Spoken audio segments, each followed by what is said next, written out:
listening to Let's Talk About Ethics with me, Evie Wenting. And my guest today is Adesola Makoko, who is a global ethics and investigation leader who spent 14 years at Unilever leading cross-border investigations and integrity strategy across North America and West Africa. She directed more than 260 investigations annually and worked closely with executive and board-level stakeholders in high-stake environment. Her focus is on whether investigations hold under a real-world pressure, which led to development of the ATLIA Investigative Integrity Framework. And today we will continue with our conversation about investigative integrity. Only as strong as our weakest link. If one investigation team doesn't get it right, even if 99 of maybe 100 investigations, 99 of it was done right, but one was done wrong, it can undo all of the trust the 99 done well had built. Right. So it's really crunch time. So how do we do it? First is to go through, like I always say, when it comes to dealing with people and building trust, the devil is in the detail.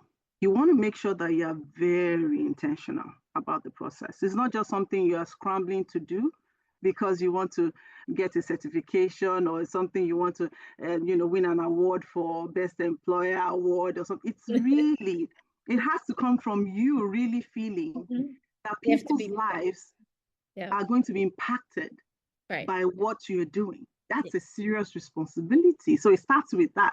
Then you then create policies, you create procedures, SOPs, whatever it is. In Unilever, we have what we call a center of excellence, an investigation center of excellence. Okay. So it's not just you having policies. Policies are like the minimum. Bare minimum, yep.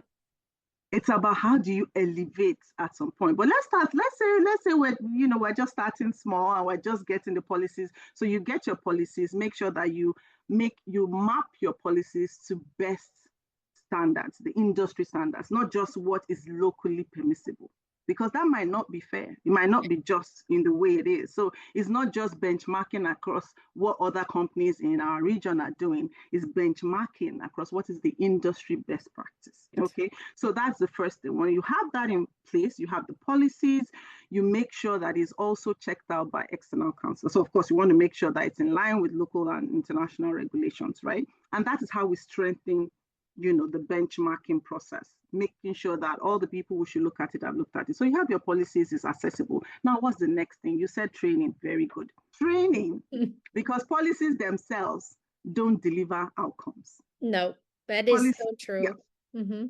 So you have to make sure that the people who are interpreting the policies and implementing the policies are actually doing it well. And that goes to why I said it's about investigative integrity. Yes. How do you bring people in and make sure? So what we've done is there's something that is very useful. And I'm just sharing tips here because I'm not going to go into detail as to the step by step. We'll do that when I share the framework I said I developed. But the first thing I've noticed is triaging. A lot of companies don't even know what triaging is when it comes to the investigative process. Oh, you receive the report. Yes, that's fine. What happens? Yeah. First of all, you can be, if it's a bribery allegation, for example, that is a different type of allegation. Or if it's a sexual harassment in the claim, you can't treat it like if someone, just stepped on another person's toe. That's a separate investigation entirely. You have to make sure that the escalation, procedures or protocols immediately. So for bribery, for example, depending on local law, international law, you have 24 to 48 hours to notify your general counsel to say, look, this is not something you should be handling at your level. Some people will be like, oh, I was informed, a supervisor could say, someone told me my team about bribery, but I handled it. I already asked questions and that's all. No. So we tell people, no, there are certain subject matter claims or categories of claims that need immediate escalation. So like I said, bribery, especially involving foreign officials, very important. Right, government officials, right? Yes, you have to make sure. So first you get your escalation protocols in place. Secondly, you then look at what is the severity of this claim? Most organizations or companies only have limited resources. In fact, it's shrinking every day, which makes me very sad. But the compliance budget isn't expanding; it is actually shrinking. If you go by, industry surveys that are being conducted. So, how do you make sure that you don't have your very lean team stretching themselves thin, investigating all sorts of complaints that come through the door? And that's where triaging comes in. You want to look at, okay, what is the subject matter of this? Who is best placed to investigate it? So, for example, it's an allegation involving quality. Someone is saying, well, someone toyed with the quality, indicators, and so the ratings were inflated. It's not right. It's actually against regulation. You can't just say, oh, anybody, HR can do that. It's a specialist area. So you want to make sure, because again, people miss this. You give investigation to the wrong person, you are guaranteed a wrong outcome because the person is not trained. So we then say, okay, it's a quality investigation. Who has subject matter expertise in this subject area? You then bring in, that's how you then start forming your investigation team. So you don't default everything to HR. Yeah. So just I think that gives the flavor. Yes, excellent points. I think two things you've noted. So number one, escalation is so important to have. And I think we organizations need to do better in even teaching our managers of the different issues that can come up and escalation. So I created this, I call it the integrity playbook. It's an ethical leadership training. And in that, we talk about escalation. But I have the framework, but in order to make it meaningful, I work with the company to let me know what is their escalation and what they want to see. And maybe they haven't had it before, but while working together, we have it. So that's one. And number two is many companies don't have this. And you said this, depending on what the issue is, you bring in an expert. It doesn't have to be, it doesn't mean the external expert. It could be an internal expert. So at one of the companies, what we ended up doing is creating a list of the various departments, right? So this was a maritime company. So there was a lot of operations, a lot of specific warehousing and logistics and maritime. And then you had some of the general finance, IT, HR, legal. And we basically created a list of all the different subject matter areas and assigned all the different subject matter experts within our company. And if we had it, we also created external experts, whether it was a lot of it was legal, right? Legal advice, but some were insurance. And you just having that list available when you're doing your investigation makes your life easier to kind of conduct it, because you at least know, okay, if this is not me or someone within my department, I know exactly where to go. You don't have to look. So you're ready for it, and it saves you time if you have that ahead of your time. So let's talk about like third party investigations. You talked about a little bit, and I want to spend more time on this conflict of interest, right? That's a huge topic because you, as the investigator, may have friends and acquaintances across the company. So, how do you handle this? Because I think companies many times just go along with the investigations without really talking about conflict of interest. Which then, to your point, would erode the trust. Because if I know Desi is a friend of so and so who's being investigated, she's not going to get this guy in trouble, right? But if people know, like, if there is a conflict of interest, and as a matter of our policy, we assign someone else to provide unbiased kind of review, that would be very helpful. Is that how that plays out in your company? Exactly. And so when I'm speaking generally, because this would apply to regardless of the industry or the organization. These principles are universal, or should be, if We would hope. We would hope that they are universal. But conflict of interest is the biggest gap I see in investigations, and I'm not narrowing this to one specific organization. I'm speaking from a general perspective based on my experience over the years. And this is it. Conflict of interest, people always think it's if there is an actual conflict of interest. But Okay. there's something that is even more dangerous, and that is the perception. That's what you were alluding to. The perception Mhm. of conflict of interest is even stronger in some instances than actual conflict of interest. And so a lot of companies focus on the actual. Oh, do they have a relationship? We checked, they don't have.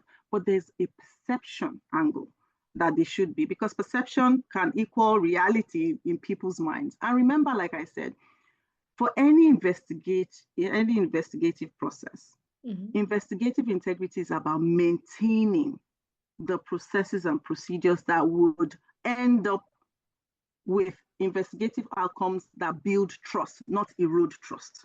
So if you go with that principle, you're going to be checking carefully all of those steps. So conflict of interest, how do you then make it work? First, you make sure it's part of your policy. Then you always make sure, because if you are just, for example, it's a little team of 2 people in the compliance department, you can't know all employees and who they are friends with or who they are relatives to, or you can't know everything. So you must be able to have your ears and your eyes on the ground. When you are selecting people, don't select based on their position. You select based first on the person's reputation, because reputation matters. The person can be in the right role but have a terrible reputation. You don't want that person on your investigation just because they're HR or just because they're a member of the. You have to make sure that you're choosing people to investigate who are going to protect the integrity of that process. So first, you narrow down on people you want to work with for investigations. That will be different from who you work with on general transactional issues in the business. You want to narrow, to your point, make it cross-functional. So what I've done previously in my roles, and I've continued to do it because it just works, is before the investigation itself, I build a team. I call them business integrity ambassadors. They are a team that is also, I can deploy either for comms, for awareness generation, or just make, they're like a first aid team to the organization from an ethics and compliance point of view. Okay, so I call them like your first aider. So you have something on your mind, a question, you don't know how to reach or you're too shy, but you can walk up to your colleague who is the EC first responder of EC first aid team, and they would help. So we don't really call, champions has become so overused. People are desensitized to the word champion anymore these days. So they don't really get motivated by the word champions because it's just been used. So again, you can tweak in a creative way so again, using the word, your first aid responders, they're your first responders. They come to you and they're just next door to you, they sit with you on your floor. So you pick different people based on their character, based on their values. This is sustained. People with a good reputation. You also, speak to these people one-on-one to get a good feel of how they see or they perceive the company organizational values and how passionate they are about those values. If you see someone that doesn't have any passion for values, please don't put that person on a values related investigation. It might not matter to the person the way it should. And that's where, again, we start to crumble. So what I did is to select people from different functions. And I didn't just go picking by myself because I don't know these people. So what did I do? I went to the functional directors, the functional leaders, whether it's on the shop floor, it's in the corporate office, or managerial level. And I picked people across levels. So people on the shop floor, people work level 1, whatever level. For each level, I picked people and I went and said to the functional director or the functional leaders, and I said, these people are the people I'm thinking about. What do you think? Sometimes I'm surprised. People can say, oh, no, how do you know? I have a personal experience with this person. This is what it is. And of course, the person drops off the list. Or then they say, look, this person I think can grow into this. So they will give you perspective and then you then use your judgment. For an EC professional, judgment is important. Mhm. You hear different things, you have to focus on the facts and then apply judgment wisely based on facts. And so that's how I got a list, got those people together, and we did a real big thing, celebrating them, nominating them. And when you tell employees that they've been nominated by their functional directors for integrity, ooh, you could see the shoulders straightening up, people looking up and saying, yeah, I'm this so person, and I'm very proud to be this person. I saw that it brought a different light into people when they are recognized. It doesn't have to be about money or rewards. It's about recognition.